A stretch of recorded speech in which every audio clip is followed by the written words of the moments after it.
we've talked about some different drawing activities and projects that you might incorporate into your online classroom.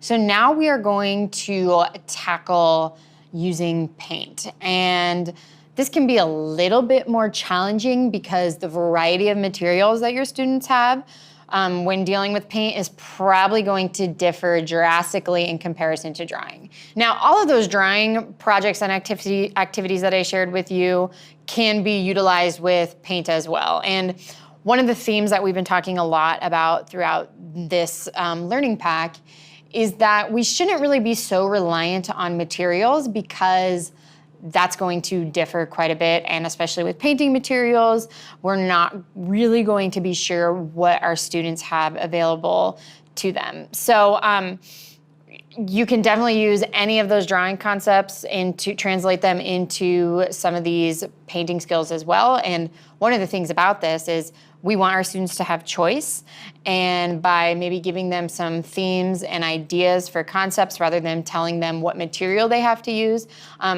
we can apply projects, whether it be drawing or painting. It can work for both. So I'm just gonna remind you to refer back to those 9 at-home activities that build 2D art skills. A lot of them are focused on drawing, but you could also incorporate those into painting as well. Now, the other thing that you want to look at especially is the 50 art materials to try at home. And this is specifically going to be focused on the paint section. So like I said, we don't know what kind of paint our students are gonna have at home. They might have nice sets of watercolor, nice sets of oil paint, but they might not. So here are some options for you that you can use different paint materials that are including coffee grounds. So here's an example of how one might use coffee grounds to actually create paint to look like watercolor. Yes, it's gonna smell like coffee a little bit, but you can use those same watercolor techniques, a lot of the same as if you were doing a solid wash for the watercolor techniques there. You can also paint with dirt or mud. So this here is just created by using water and dirt and mixing it up for paint. Now this highlight was added with a little bit of marker, but you can see that this has been sprayed with just hairspray as a fixative, which many of your students might have access to at home. So if I wipe my finger over it, it doesn't really move a lot and it's not creating a dirty mess.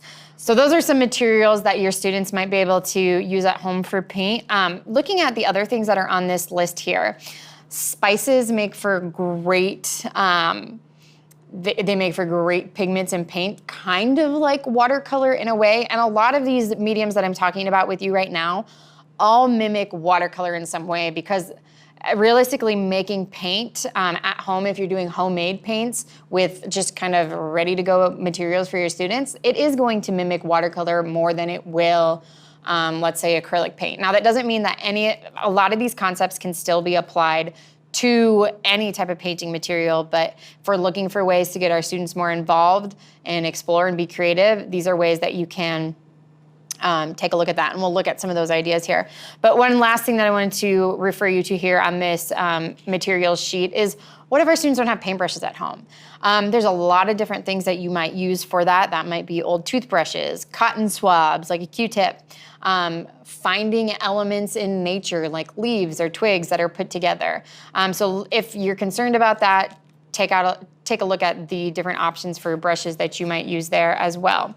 Going back to some more of those homemade paint ideas that you might use with your students, one thing that you might use with your students that's not necessarily paint but can work as paint is actually utilizing spices from the cabinet. Now, something to really, really keep in mind as you are talking about food-based items is we don't want to necessarily encourage our students to create with food that can be eaten. And a reason for that is because there might be students that have a really difficult time getting food at home, and we don't want them to waste those materials in that way. So, it's probably not a good idea to, ask your students to create a sculpture out of a box of cereal that could be eaten, but maybe utilizing some of these things, different spices that maybe sit in the cabinet a little bit longer or aren't necessarily like a major food source, could be an option for you. So I'm gonna show you a couple of different ways how you might use those. So here we have mixed up turmeric that kind of creates this really, really yellow pigment. This is paprika that we are utilizing in kind of a brown reddish tone. And then this example here in the red is just some crystal sugar sprinkles that have been soaked in water. So all of these have just been soaked in water. They will dissolve. Some of them, it will leave a little bit of a texture behind, but it gives you some options to kind of create a different watercolor-esque like material. So let's take a look at how some of these materials might look. So here's an example. If we look here at this example here is of the cayenne pepper, turmeric, and the green crystal sprinkles. You can see that those three colors can also be, or those three different things were also mixed together to create this kind of leaf drawing, and it looks a lot like the wet and wet watercolor technique. So as I run my hand over top of it, you'll notice that it's dry and it's actually not smearing or anything, which is kind of a fun thing to try out. And part of this might just be a great exploration for your students as well. So I already have a little bit of the turmeric watered down here. I'm just gonna do a swatch. You can see that it creates quite a bit of color. If you want that to be a little bit more watered down, just like you would with watercolor, add some water to it, and it can create a little bit of a lighter value. So those are all a different way that you can go about doing that. Let me just show you how these sprinkles look. So this one, if you're like, oh, that color's not dark enough, all you need to do is add more of that color in and go from there. Let's take, and it's kind of fun when you paint, sometimes you can kind of smell the spices a little bit. So you gotta be careful if it's something like super spicy, you know, and remind students they shouldn't be eating these things.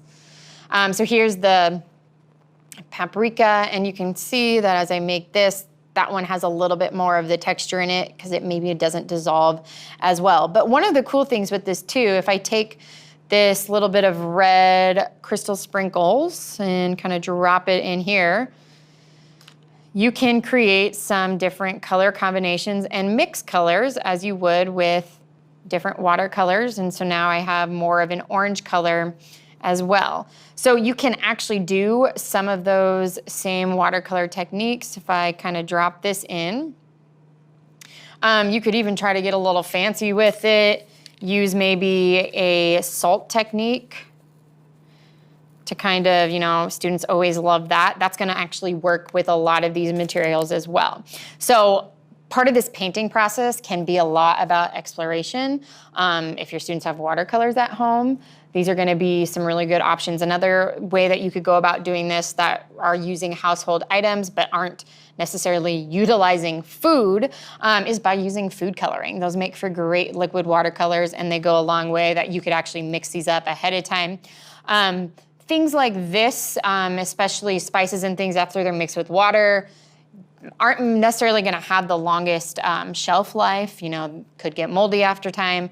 You're not gonna have that same problem with food coloring. So if I add a little bit of water in here, we can see how pigmented this color is gonna be when I do a color swatch. So you can see that that's a very, very bright color that almost just looks like plain liquid watercolor. And so a drop or two of this in a container of water could be stored for students to access, and they could very well have this material at home. So here I'm just gonna show you, it's kind of a yellow. Once again, now we have this pretty green color. You can use water to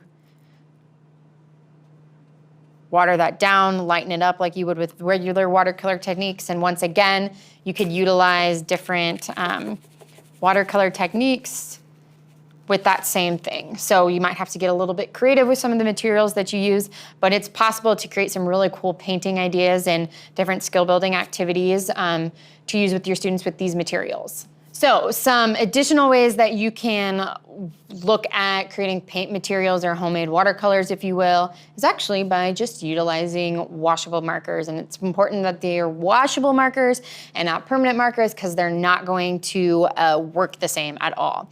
So one way that I actually like to do this to kind of trick students into thinking that they have paint is they can actually create like a set of oval pan watercolors, if you will, if it was set up in there, and you can kind of activate them as if they were actual watercolors. So if I just take water and you kind of get this wet, you can take that color and it will go on there while still kind of keeping that paint. And you can go back in, and after these dry, you could go back in and use them there. So you could actually, if you're trying to get color, if you're looking to mix colors, just as you would with regular watercolor, you know, you put a little bit of water into your paint palette.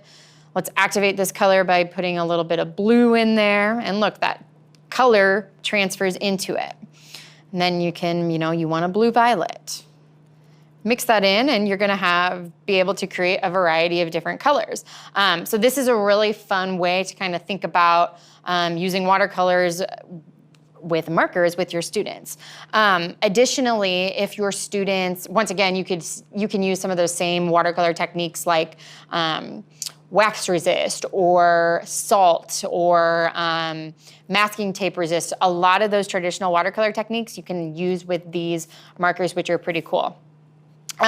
Another way to kind of piggyback on this idea of using markers as watercolor is if you don't want to create a setup of a fake little palette like this, one thing that you can also do is you can simply just draw with your marker, and as you go and use a brush, some of that color is going to pull away a little bit as well, and sometimes that's actually nice to get a little fine details in there. And you can always go back in and kind of create fine details with that marker. Also, if your markers are like really dried out and you need them, but you know there's a little bit more juice left inside of them, you can definitely dip them directly into a container of water and kind of draw paint with them as well. But do note that the more water that they have, the more that they will flow. So a good skill building activity that I like to do with students with regular paint, regular watercolor, and it works really great for markers too, is to do some color matching activities. So on this sheet, this reference here, all of the colors they all require different colors that need to be mixed with them. So a good challenge for your students might be, okay, how am I gonna match that color? So they could go back to their little makeshift watercolor palette here. You might say, okay, I'm gonna mix this blue-green color. How am I gonna get there? And so as you do this, you can start with your water. I already activated that. I'm gonna try not to use this color over here because it's already kind of that color. So your students can then do their best to activate and mix those colors to match them as best they can. And obviously this is not a solid color compared to this here, but this is a great way to kind of compare, and you can kind of look that, okay, I'm on the right track. So this is a really good skill building activity to do with your students. So another one along the same lines as that is oftentimes I will just have my students create a grid of color mixing that they implement. So here it's lined up as red, orange, yellow, green, blue, violet, brown, black, and the same thing here. So when they come here, they're mixing red and red together. They're mixing red and orange together, red and yellow, red and green. So as they come down here, look at red and red, red and orange, red and yellow, red and green, red and blue. That one might not be right, but this is a student example. But as you see, this is a great way to explore and mix colors together. So you can do that once again just by utilizing those markers too. So for instance, you could just take down a little color swatch of red, overlap it, or yellow, and overlap it with red. And naturally the colors are gonna mix, but then you could activate it with a little bit of paint to create almost a new medium. So these are a variety of ways that you can explore painting techniques, mostly in that way of watercolor, but this will be a good start to kind of get your students thinking and exploring creatively as they start exploring more painting projects in the online setting.